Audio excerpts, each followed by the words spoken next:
درود به همه دوستان، به کانال در امتداد بازار سرمایه خوش اومدید. امروز میخوام یکی از بزرگترین و معروفترین شرکت‌های دنیا رو بررسی و ارزش گذاری بکنیم. گوگل اخیراً تونسته برای اولین بار تو یک فصل درآمد بالای 100 میلیارد دلار داشته باشه.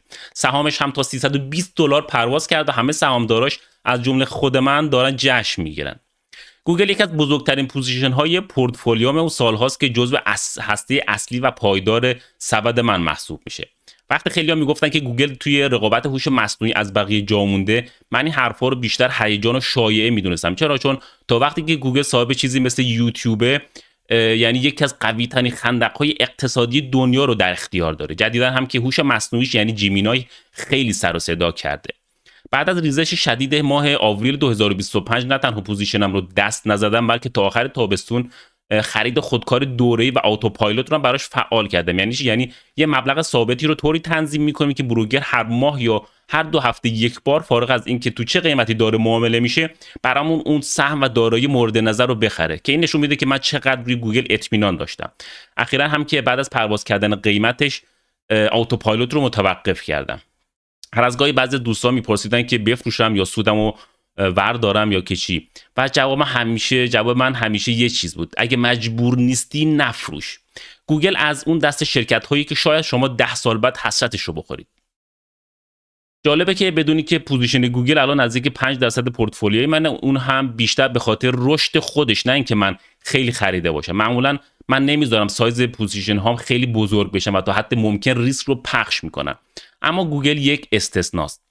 الان که سهم رسیده به 320 دلار، واقعا باید دوباره روش فکر بکنیم، چون این قیمت دیگه خیلی ارزون به نظر نمیرسه. بیاید سریع یه نگاه به اعداد فصل سوم بندازیم. درآمد کلش 102.3 میلیارد دلار بوده. اولین فصل بالای 100 میلیارد دلار و رشد سالانش 16% بوده و سرویس های گوگل 14% رشد داشتن. گوگل کلاود هم 34% رشد داشته و مارجین عملیاتی 33.9% رشد کرده. گوگل الان یک غول 3.8 تریلیون دلاریه که هنوز مثل یه شرکت رو به رشد رفتار میکنه، که این خودش عجیب و قابل احترامه. من برای گوگل یه ارزش گذاری 10 ساله با 3 تا سناریو ساختم، طبق معمول: بدبینانه، سناریوی پایه‌ای و سناریو خوشبینانه.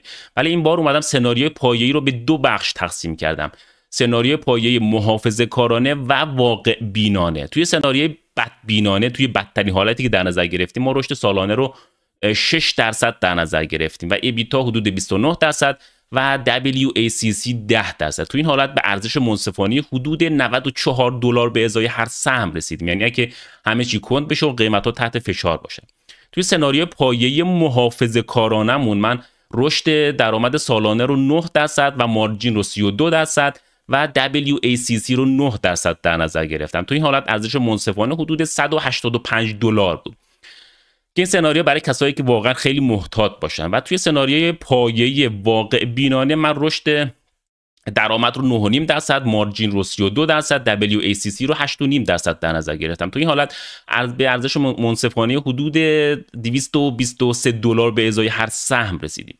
و توی بهترین سناریو خوشبینانه من رشد درآمد رو 12%، مارجین رو 35%، WACC رو 8% در نظر گرفتم. تو این حالت به ارزش منصفانه حدود 372 دلار به ازای هر سهم رسیدیم. و الان قیمت چنده؟ قیمت امروز بازار 320 دلار هستش. یعنی بازار الان داره گوگل رو جای بین سناریوی پایه‌ای و خوشبینانه ما قیمت گذاری میکنه. حالا به روش معکوس تنزیل جریان نقدی ریورس DCF میخوایم ببینیم که توی قیمت 320 دلاری امروز بازار چه انتظار رشدی رو از جریان نقدی گوگل در 10 سال آینده داره.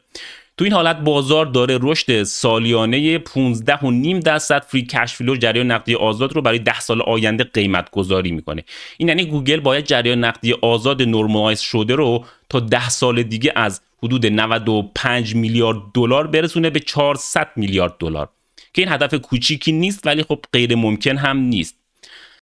گوگل هنوز یکی از بهترین بیزنس های دنیا با پتانسیل رشد بالاتره، اما توی 320 دلار دیگه خیلی ارزون به نظر نمیاد. ولی قرار هم نیست که گوگلم رو بفروشم بره. بلکه یکی از پوزیشن های اصلی پورتفولیومه. واقعیت اینجاست که توی قیمت $320 الان بازدهی مورد نیازمون از گوگل خیلی بالاست، شاید حتی بالاتر از بهترین سناریومون، سناریوی خوشبینایی که در نظر گرفتیم. به همین خاطر دوستانی که فعلا هیچ گونه پوزیشن روی گوگل ندارن و تازه میخوان روش سرمایه گذاری بکنن، شاید بهتره که منتظر قیمت های منطقی تر باشن تا ریسک سرمایه گذاریشون پایین بیاد. و همچنین جهت اضافه کردن به پوزیشن فعلی من یه سری محدوده ها رو تعیین کردم.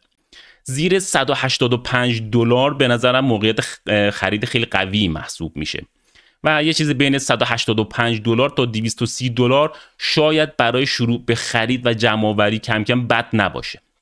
حتی قیمت‌های 230 تا 300 و بالاتر بهتره که هولد بکنیم. من به شخص فروش گوگل رو توصیه نمی‌کنم حتی اگه گرون باشه، چون در بلند مدت میتونه جای رشد بیشتری داشته باشه، ولی جهت افزایش پوزیشن پول نقد و برداشتن یکم سود میتونیم خب مقداری رو هم تریم بکنیم، بفروشیم و پول نقد برداریم. و همیشه یادتون باشه که شرکت‌های غول دنیا هم ممکنه اغلب اوقات گرون معامله بشن، ولی همین شرکت‌ها هم گاهی اوقات ارزون میشن، مثل همین گوگل در یکی دو سال اخیر یا اپل در سال 2016 و زمانی که وارن بافت برای اولین بار تصمیم گرفت که روش سرمایه گذاری بکنه و تا به امروز بزرگترین پوزیشنشه. و تو فصل قبلی هم که شنیدیم که واسه اولین بار گوگل رو خریده.